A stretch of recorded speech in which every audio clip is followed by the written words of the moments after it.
While the 2022-2023 football season officially ends today on Super Bowl Sunday, for many sports betting fans, college hoops in February and March is one of the most exciting times in sports. Whether you love college hoops or just want to pad your bankroll heading into March Madness, we have the perfect special. Starting today, get the rest of February with any WagerTalk or Sports Memo handicapper for only $149 each. So to finish off February for as little as $9 per day, head over to your favorite WagerTalk and or Sports Memo handicappers page and grab this limited time offer.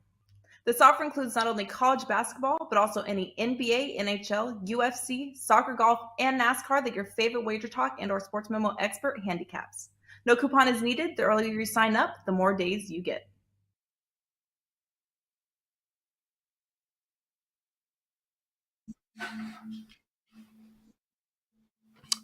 Welcome. Happy Thursday, first of all, but welcome, guys, to WagerTalk TV. I am Carmine Bianco, and this is a Stoppage Time. Champions League, last couple days, some very good matches, but now we switch focus over to the Europa League and the Europa Conference League. A couple games in the Europa League. We are going to discuss the Juventus Nantes game, and we're going to discuss, obviously, the biggest game of the day, Man United and Barcelona. That one goes at 3 p.m. With me from WagerTalk.com, it's Kevin Dolan, and from Sports Memo, Pavlos. Let's bring the boys in. Boys, we're also going to do the Sunday featured match this weekend in the EPL. Spurs, Blues, Tottenham, Chelsea, a couple teams with embattled managers. We'll discuss that. But how are the last couple days for you guys? Kev?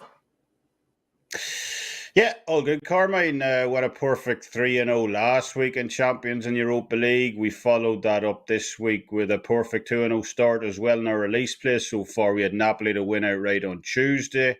And we had the both teams to score prop last night in the Man City RB Leipzig game as well. And the only blemish since we started the knockout round was my famous utterance on Tuesday's show about I don't see Liverpool losing this game. So famous last words there. But 5-0 start and release client plays since the start of the knockout round. 5-1 if we throw in that free play on Liverpool as well. But either way, pretty happy with how it started out. And looking to continue that, we got a 5% play loaded over in the Europa League today. So hopefully cash a few more tickets. All right, that is a very good start. 3-1 for me. I felt the same way. Listen, on Tuesday. Napoli are up. They look completely dominant in that game, and I'm thinking, okay, this one, I feel really good about this one. And then I'm also watching the Liverpool game. They're up 2-0. I'm like, this is a fantastic day of Champions League. and then Real Madrid happened, and a team with that much quality and class, like I said on Tuesday's show, you can never discount them. In that game, absolutely phenomenal game, and it was funny because I thought afterwards I've got to watch the Jurgen Klopp post-game interview to see what he comes up with, and he's talking about things like Carlos thinks this tie is over, and quite frankly I think so too. But we're still going to go there and try and win. It's going to be very tough to go to the Bernabeu and overturn a 5-2 decision. I don't see it happening for this Liverpool side. It is just unbelievable how quick they counter Real Madrid. This team, just so much talent that they just speed up the wings. They get behind your back line, and you just can't take chances with them. You literally have to try and slow them down, which is not a game that Liverpool normally plays, Kev. It's just that's not the way their style of play, and it just fed right into Madrid. They're probably having their fan base is having nightmares about Real Madrid because this team just has their number right now. But Pavlos, how was your last few days? And you were the featured $2 capper at Sports Memo, and that play goes today, so people can still pick up a 10-unit play for $2. Is that correct? Yes, that is correct. I personally didn't have many big plays in the Champions League this week because to be honest, I didn't like a lot of spots. I thought a lot of them were just big traps. I just went with some goal scorer props. I had Osimhen on Tuesday. I do have a future on both Napoli and Real Madrid at +11 and +1200 respectively. I do have a future on Kvaratskhelia to give out the most assists in the Champions League. He now has 4. He's the leading assist man in the Champions League. The price +1300 for him to give the most assists was just a steal. I'm really glad I loaded this for client plays as well. But, I make most of my money on Thursdays, guys. I love these Europa League sides. I love this Europa Conference League sides. Last Thursday, went 2-0, a 5% and a 4%. I do have, of course, this 10% for just $2 up at my page. It's a play on the Europa League. I do have another play in the Europa League, 4% side, and a 3-pack with 3% plays, hat-trick I call it, with other selections from tonight's matches. And I'm super excited. I think I'm going 5-0 tonight. And looking forward to a very exciting weekend as well. Whoa, I love that prediction.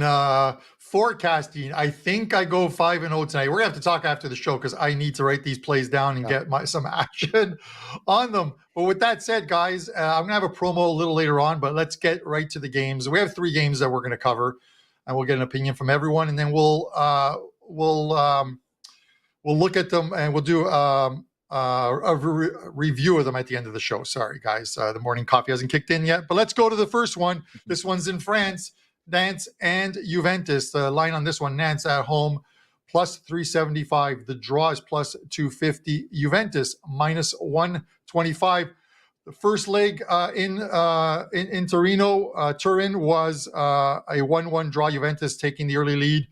And then Nantes pulling one back late to get that 1-1 draw. Kev, before I go to you, a couple interesting things to look at here. Number one is Federico Chiesa did not make the trip with the team, dealing with an injury yet again, but it's nothing serious that'll keep him out of the lineup long term, but he's not available for this one.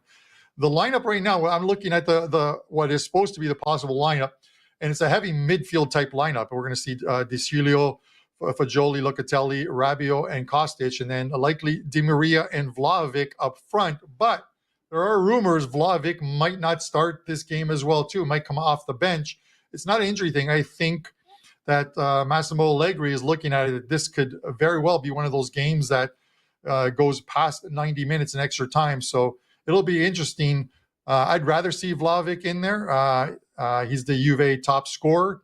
And one of the reasons why I like Juve at -125 here, this is their last kick at the can. They need to go deep in the Europa League because of that 15-point reduction that has them 12 points off of any Champions League spot for next season. So they need to go deeper there. They usually don't fare well in playing in Europe in these competitions on the road. But I'm leaning Juventus -125 here. Whether I get to the window on it or not, Kev, is going to depend on the lineups, which come out about 90 minutes before the game today. So I'll wait to see. I'd rather see Vlahovic in there instead of Moises Kean, but that remains to be seen. Pretty much the rest of the lineup is set. So it'll be Vlahovic or Moises Kean up front. If it's Vlahovic, Juve -125 for me. Kev, what are your thoughts? I agree, Carmine, but Juventus, really don't make things easy for themselves. I thought they dominated for the most part last week. Di Maria had a couple of good long-range efforts.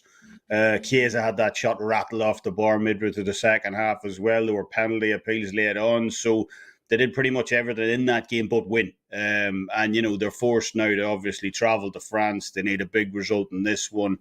Against the team at Nantes, they've recorded 3 shutouts over the last 4 home games this calendar year. So it's definitely not a gimme game by any stretch later tonight. But, like you, I would expect Juventus to get the job done. All focus now on this competition. I mean, apart from the Coppa Italia, but they need a deep European. When you're the size of a club as Juventus, you need to be going deep in Europe. And look, they do, no matter who starts, they definitely have the better roster overall.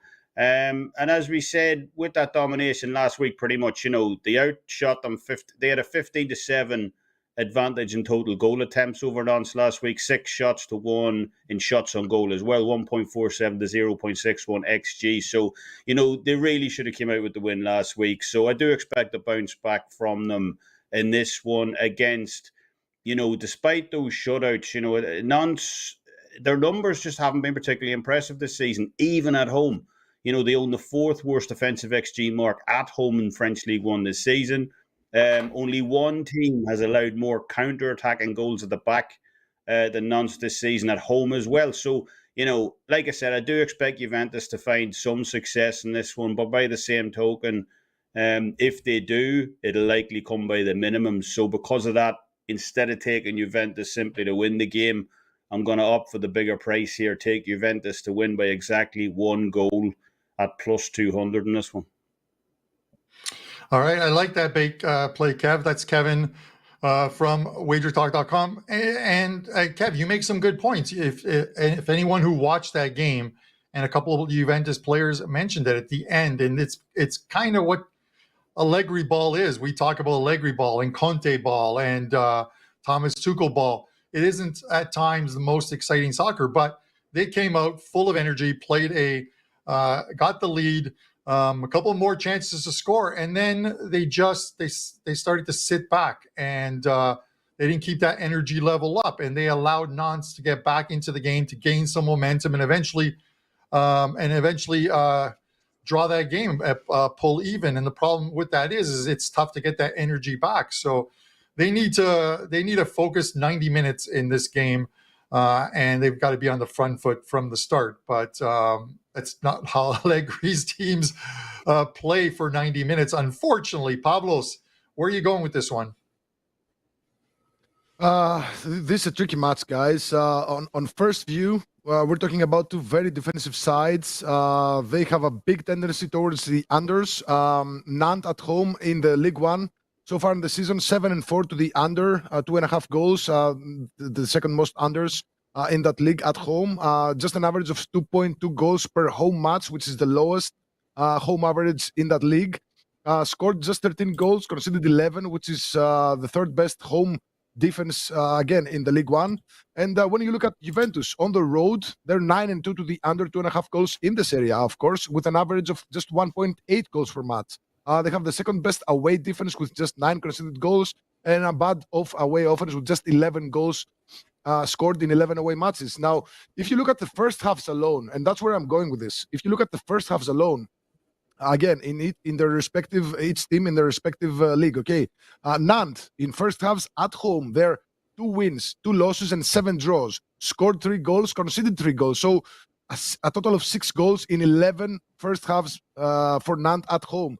If you look at Juventus, they have the exact same record on the road. 2 wins, 2 losses, 7 draws. Scored 5, conceded 4. So 9 total goals in 11 first halves on the road for Juventus. So I like the first half draw here, guys. The price is at plus 110. I think that's a really good price for 2 teams that have similar characteristics. They don't really destroy their opponents. Whenever they win by 1 goal, maybe 2 goals. They don't really destroy opponents. Small caveat is that Nantes, they tend to lose by multiple goals in their losses.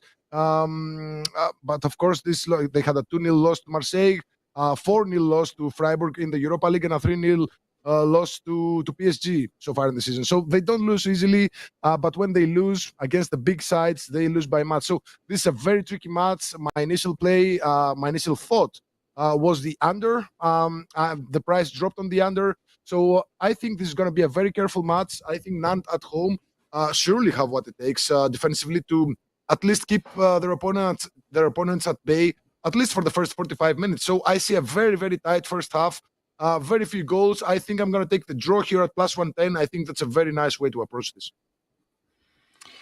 All right, Pavlos from Sports Memo. Pavlos, listen, we always talk props, so I got to throw these ones at you. This is one way for all 3 of us to win, because Kev's got the Juve by 1, either a draw at halftime and a 1-0 Juve win in 90 minutes. Juve 1-0 win is plus 500, the exact score. The halftime, full-time result of a a draw, and then Juventus, a draw at halftime. Juventus is plus 333. So there's a couple plays there that I might throw a little pizza money on, and if they both hit, all three of us hit. So I'm pretty happy with that. We'll celebrate in Vegas in August at the WagerTalk meet and greet. All right, let's get over to the featured game on today's card and across Europe, of course, too. Man United, Barcelona. The odds on this one, United at Old Trafford, plus 125. The draws plus 230. Barcelona, plus 220. First leg result, this was the best game by far last Thursday. 2-2 draw. Kevin had a 5% play on Man United in that one, getting almost a full goal. So he was a winner on that one. And Kev, so I'm going to go back to you on this one. I will say this. I like the over in this game. And it's based on not what the final score was in that game, but the pace in which that game was played. United went there to win, almost got the win, and probably could have gotten the win. They looked really good in that game. I just don't see how this team changes any of their tactics in this game. Barcelona, no, especially if they fall behind 1-0 here, they're going to have to push the pace. The only thing that worries me about the Barcelona in this game is both Gavi, two midfielders, Gavi and Pedri, both out for this game. One injured, one suspended. Kev, what are your thoughts on this game? I like over 2.5 minus 120. This is a game I already fired on for tonight. No surprises for guessing which side I'm on, especially given what I selected from a 5% last week. But look, I'm just a huge fan of the way this Manchester United team are playing right now. I was already a fairly big fan of Erik ten Hag when he was over at Ajax. I like the appointment for United. And, while he certainly encountered a few teething issues with the squad, what he's been able to get out of Marcus Rashford over the last few months, his business in the transfer window, getting rid of the big egos, bringing in pieces that kind of, fit the shape of the squad, Weghorst, Sabitzer, and so on. It's absolutely night and day to the way Chelsea are conducting business. Rumours circulating today that Neymar is going to Chelsea too. So, I just love what's happening over at Old Trafford. And more importantly, it's working. United come off a 3-0 demolition of Leicester over the weekend. And they should have won that game. As you said, they came to win in the new camp. They should have won against Barcelona. Never mind just cover the spread, although I was happy enough with that because I thought they were the better team for large parts in that game. So, like I said, I'm not going to make it too complicated. I already fired in this game. United in the quarter-goal handicap start. I just believe they're the better team right now. Maybe not when you dissect the roster on a player-by-player basis, but the chemistry they've got in that squad right now, the levels of energy, the link-up play, I believe Barcelona says sayonara to this competition tonight. So United for me. All right, I like it. And yes, Ten Hag is saying all the right things. This is what I like about him as well, too. When he talks about this game here, he's like, we can't win the Europa League. This was him talking yesterday. We can't win the Europa League tomorrow, which is today. He knows because he's also in a race for the Premier League where they have pulled into third and not that far back from both City and Arsenal. So he's saying all the right things. But to your point of Rashford, it's been a revival of sorts under Ten Hag. He's playing absolutely phenomenal and just keeps on scoring. And you look at the goal scoring props, and if you like Rashford to get on the board today, he's anywhere from plus 130 to plus 140 to score an anytime goal today. So that's not bad at all. Pavlos, give me your thoughts on this one. Well, I think, it's, of course, one of the trickiest matches to predict tonight because it could go anywhere, and I wouldn't be surprised. A win for either side, a draw, an under, an over, nothing of this would surprise me. Now, based on what I could make out of the stats, I think this is going to be an under, guys. I know it's, I think it's going to be marginal to the over and in the under. Now, the line is set at 2.5. So there is one prop that you can find at most sports books, especially DraftKings, for example. You go to game props and you pick the total goals bans, 2 or 3 goals at plus 100. Well, my play is the under 2.5 goals it has a little bit of a risk, but I want to give something out that you can bet on any sportsbook, any casino, anywhere. However, I think this is going to be a very tough battle between the under and the over. So I ended up taking the under because, these two sides, they can play mad defense when it matters the most. I don't think this is going to be one of the matches where any of the two sides are going to go out, with guns blazing. I think it's going to be a very a physical match, a tough match, because Barcelona, they're missing, as you said, Gavi and Pedri, so that takes a lot out of their creative coming from the midfield. They're gonna be using Kessie, De Jong, and I believe what's the other guy, the Spaniard, the old guy, who tackles like a madman. So they don't have a lot of creativity right now in their projected. Busquets, yes, exactly. Maybe Busquets to be carded is also a nice prop tonight. But they have a seemingly slow midfield. Yes, they're good defensively, but their offensive, prowess is not as good as that of Gavi and Pedri. So I think Barcelona, of course, with the absence of also Dembele, who's going to be missing this one, I think it's going to be just a bit harder for them to create as many chances as they normally are. And United at home, I think all in all, I think this is going to be one of the matches where one team gets ahead and the other team might try to come back. But I think whoever scores the first goal is probably going to win this one and it's probably going to go through. So we know that these two teams, they can play defense. Just take the recent results with a grain of salt, because they are league matches, and in the league you just don't care how much goals you concede, as long as you score more. So this is a huge matchup between two huge sides. Nobody's going to want to get exposed. So I think it's going to be a very tough match. Again, it's going to be marginal between the under and the over. And again, you can take the 2 or 3 goals at plus 100. But my official play, everything that everybody can find anywhere, is the under 2.5 goals at minus 105. All right, Pavlos, we are going mano a mano on this one, you and I. So we'll see how that one goes. I'm on the over, you're on the under. The XG numbers in that last contest between them at Camp Nou were United 2.32 expected goals to 136 for Barcelona. Guys, I want to mention before we get on to the EPL featured game of the weekend, we have a promo up, which is the UEFA Pass. Basically, you can get every single UEFA play from now till the end of the season, which is the finals that all happen end of May and June for all 3 competitions: the Champions League, the Europa League, and Europa Conference League. So 3 different tournaments that are going on right now. Every single play for $99, no coupon needed. That was reduced from $149. So a great deal there. Head over to any one of our pages and you'll find that in the soccer drop-down menu. All right, boys. We're heading to London for this one. Tottenham and Chelsea. The odds on this one, Tottenham plus 155 at home. The draw is plus 225. Chelsea plus 190 in this one.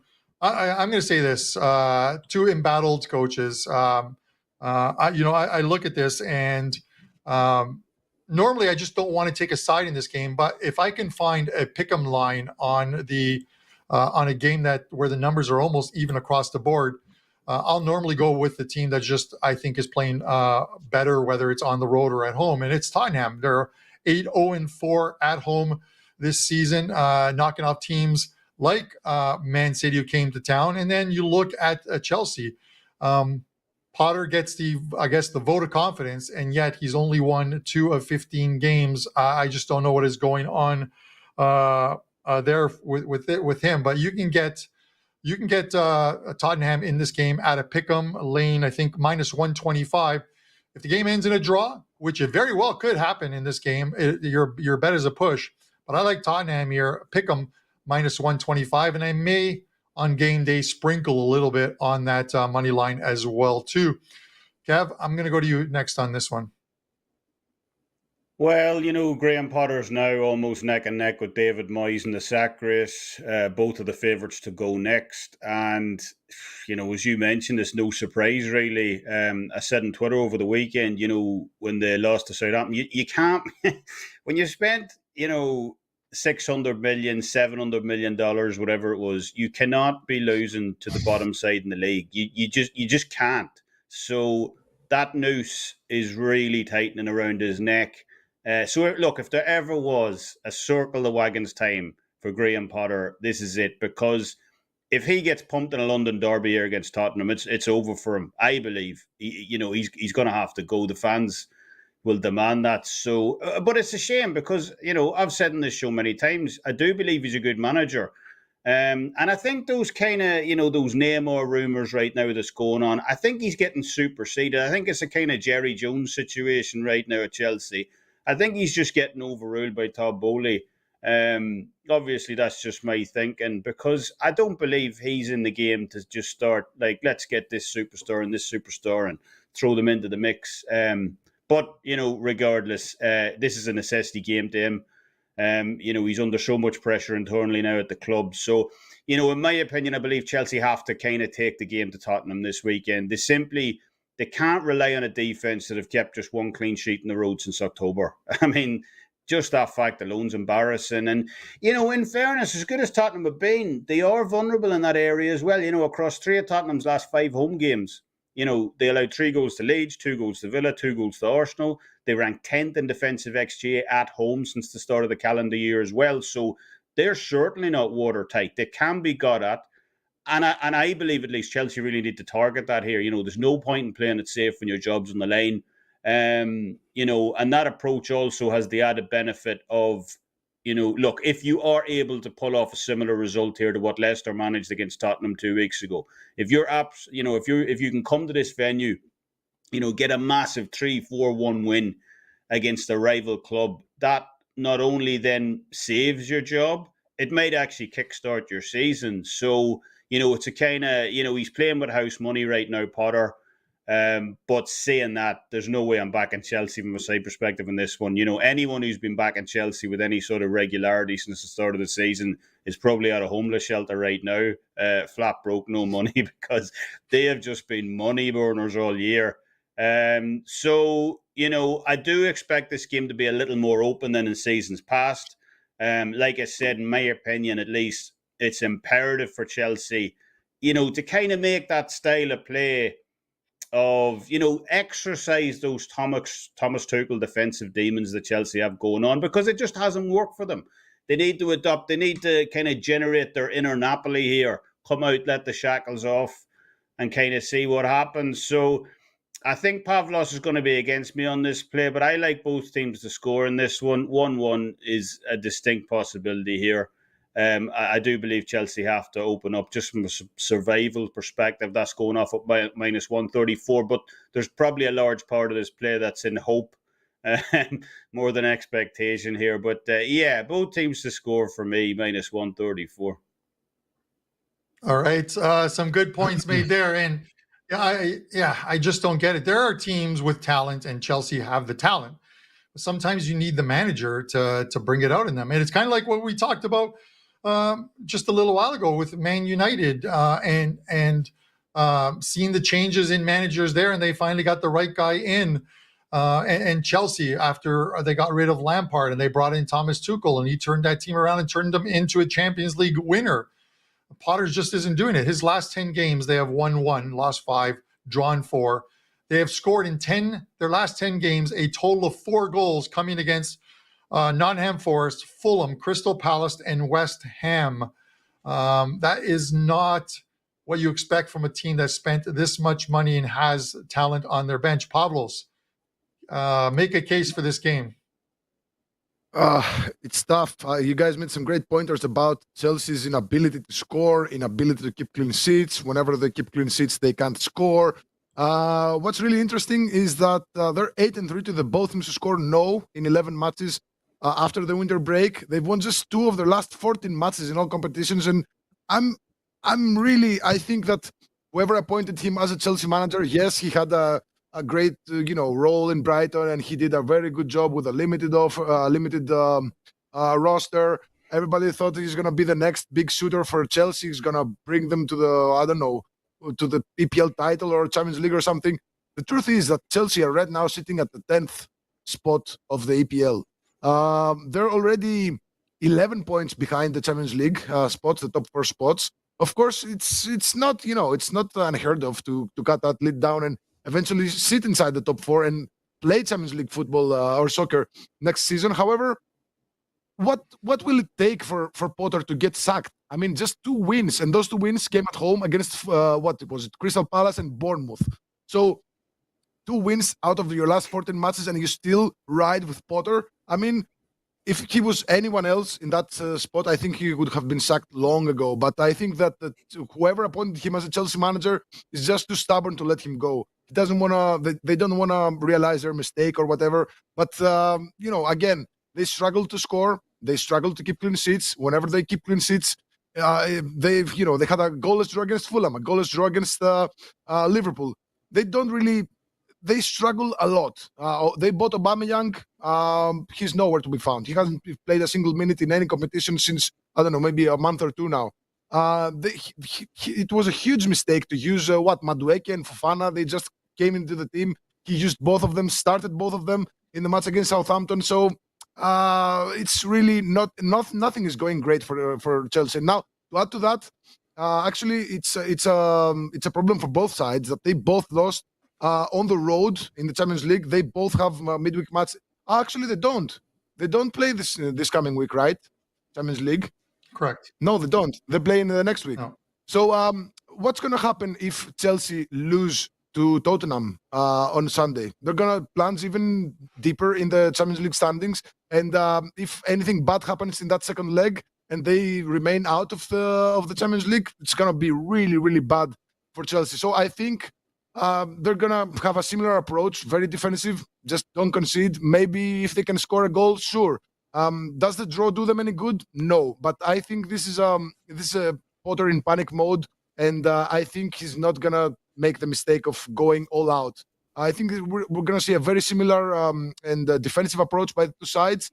And we have to look at the stats. The last thing I'm going to say is the 2 teams are 6-1 to the both teams to score in the last 7 matches between them, regardless of venue, and 5-1 to the both teams to score no in the last 6 matches in this venue. So again, this is one of the trickiest matches to predict in this weekend. Of course, it's going to be an exciting match to watch, but I'm taking both teams to score no at even money.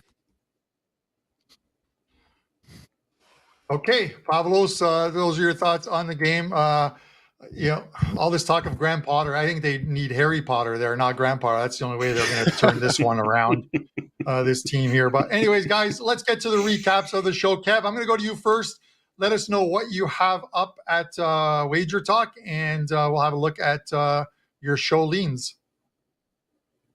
Yeah, we got a 5% top play up in the Europa League for tonight, Carmine.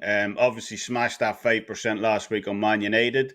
So looking for more of the same later tonight. So join us for that. And we got a huge $150 off NBA season discount offer up right now for the second half of the season as well. That's over on the deals page right now. So definitely a great time to jump on board. And wish everyone the best of luck on whatever they decide to bet tonight. All right. Good to hear. And keep that run going, Kev.